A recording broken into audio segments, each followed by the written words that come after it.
Olá, gente bonita desse canal Por Dentro da Geografia. Meu nome é Juliana, sou professora de Geografia. Eu tô falando aqui da minha casa e lá do outro lado da telinha está o meu amigo. Fala, tudo bem? Sou o professor Eduardo, distante da minha amiga Ju, né? Mas nessa situação, né? Nessas condições que a gente se encontra no momento, é o que a gente consegue fazer. Vamos torcer para que tudo isso acabe logo, para a gente voltar a gravar juntinho e a gente matar essa saudade, tá bom?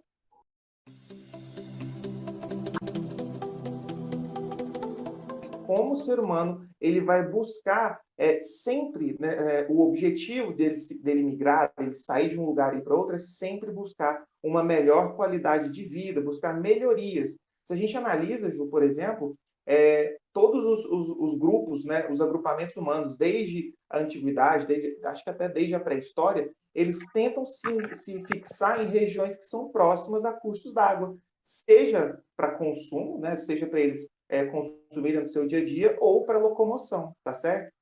Eu acho que a gente tentar entender isso, né, como que os motivos que levavam eles a migrar é o principal objetivo, né? Você conseguir entender que o ser humano ele sempre foi um agente que andou pelo mundo, tá certo? Que andou por esse espaço geográfico aí. Ju, você quer falar para a gente um pouquinho das diferenças? Oba, quero sim. Então, pessoal, já que o ser humano sempre se deslocou no espaço, né, trazendo isso um pouco mais para os dias atuais, né, é muito comum nos livros didáticos e nas aulas os professores tratarem da diferença de imigrante e emigrante, né?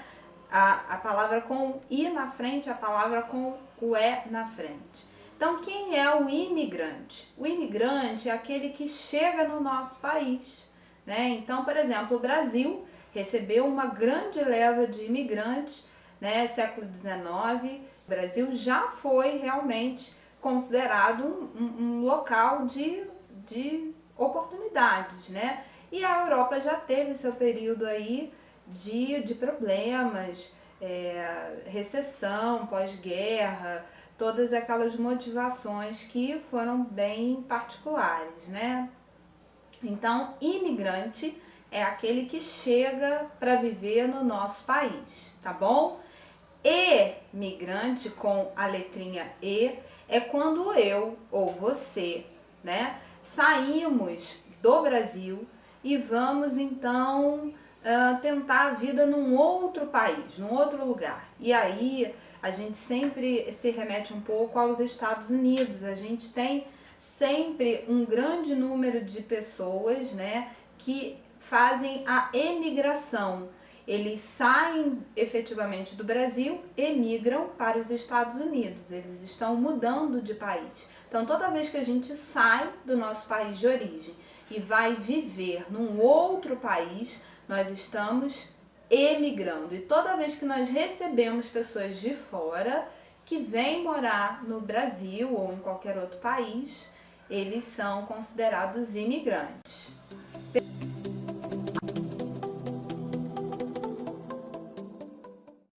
Eu saio de casa de manhã e vou para o meu trabalho. Moro numa periferia e trabalho no centro de uma cidade, tá certo? Quando eu faço esse movimento, saio de casa, vou para o trabalho e depois saio do trabalho e volto para casa, a gente está migrando, né? Essa migração, ela se chama migração pendular, tá certo? Então, só para a gente perceber que a migração é um fenômeno, é um evento que está presente no nosso dia a dia, a geografia, galera.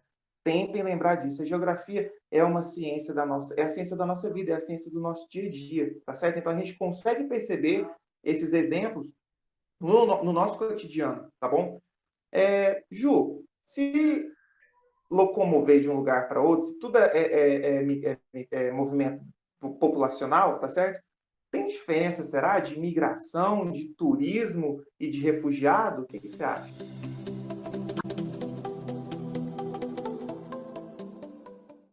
Quando tem uma catástrofe natural, um terremoto, um tsunami, né, ou mesmo não natural, o fato de ter uma guerra, por exemplo, e aí eu vou citar alguns países para exemplificar. A guerra na Síria, o terremoto no Haiti, ou um problema sério político, como o que aconteceu aqui e está acontecendo ainda na Venezuela.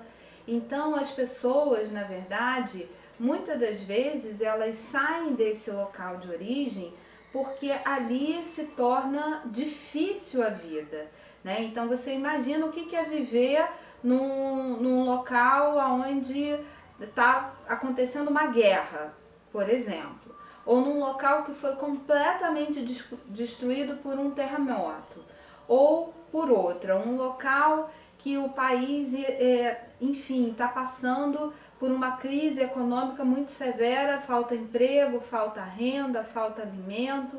Então, isso são motivos muito sérios, né? E que forçam as pessoas a se deslocarem, não como imigrantes, né? Não como migração, mas como refugiado. Existem leis que protegem essas pessoas. Quando elas afirmam assim, olha, eu saí do meu país porque lá está acontecendo uma guerra. Eu vim da Venezuela e lá a gente está passando por esse problema. Eu vim do Haiti e eu sou um refugiado. Então, automaticamente, o país que recebe, ele sabe que ele não pode fazer, por exemplo, uma deportação. Ele está numa situação vulnerável, uma situação delicada, uma situação que ele tem que, pelo menos, dar abrigo, né? Gestar ali por um tempo, ver como é que aquela pessoa vai se adaptar. Às vezes, pessoal, a pessoa vai só com a roupa do corpo, perdeu tudo. Imagina uma guerra, um terremoto, perdeu tudo, perdeu família, perdeu documento. Então ele está ali numa situação muito, muito vulnerável. E ninguém vai pegar uma pessoa que está vulnerável desse jeito e mandar voltar lá para o terremoto, mandar voltar para a guerra. Ninguém vai fazer isso. Então, já na condição de migrante, o país pode ou não aceitar a sua migração. Principalmente quando essa migração ela é o quê? Ilegal. E a gente tem espalhado pelo mundo muita gente que faz esse tipo de migração, principalmente para os Estados Unidos, não é, Eduardo? Antes da gente falar do turismo, eu preciso colocar uma situação com relação à migração e a refugiado.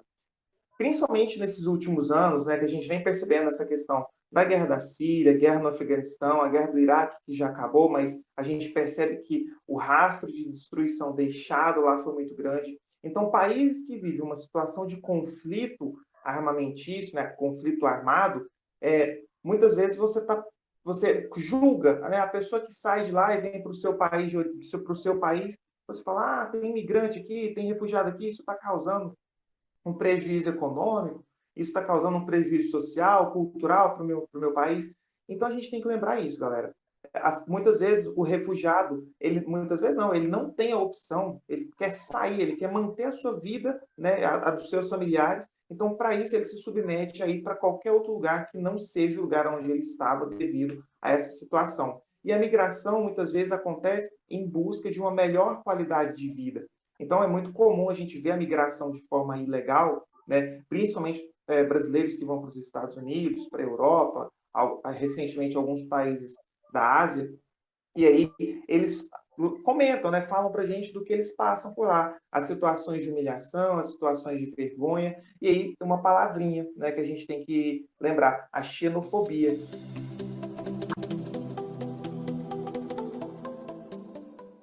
Que é a aversão de um outro povo, de uma outra cultura que está presente na minha. E aí você ouve muito a palavra xenofobia com povos europeus, com os povos da América anglo-saxônica, porque são povos que têm uma resistência à entrada de outras pessoas lá, porque eles acreditam que isso pode gerar um problema, um prejuízo para eles.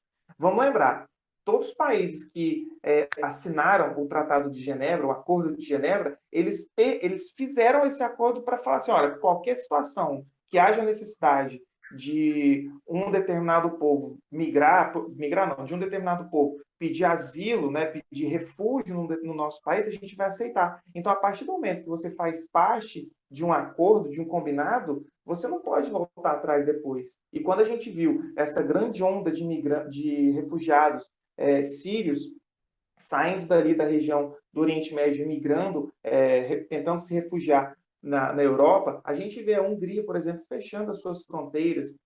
Então, olha como que é complicado. Então, a gente tem que tomar cuidado, porque a xenofobia é uma palavra muito pesada, é uma palavra muito forte. A gente não pode causar esse tipo de dano, né, esse tipo de problema para as pessoas que buscam no nosso país, no nosso Brasil, refúgio, né, visto que no lugar de origem de onde eles vieram, a situação é um pouco mais complicada, tá certo? Falei bonito, Ju? Oh, gente, claro que sim. Isso aí, enquanto você falava, eu prestava a máxima atenção e estava tentando pegar um gancho aqui na situação presente que a gente está vivendo em relação aqui à pandemia, ao coronavírus, à quarentena. E aí a gente vai falar sobre turismo, né? E é interessante a gente falar que, na verdade, as pessoas se deslocam no espaço por diferentes motivações. E se a gente for parar para pensar, né, o vírus que apareceu na China, ele poderia ficar restrito dentro do espaço geográfico chinês. Por que será que ele não ficou dentro do espaço geográfico chinês e ganhou todos os continentes e ganhou o nome de pandemia? Será que isso tem relação com a migração, com o turismo? Será?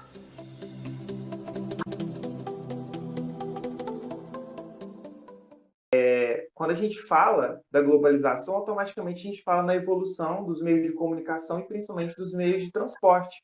É muito comum hoje as pessoas, né, viajarem de um país para outro e quando são países muito distantes, é, com oceanos dividindo esses territórios, a gente vai ter que ter essa viagem por avião, né, que é mais rápido e demanda menos tempo.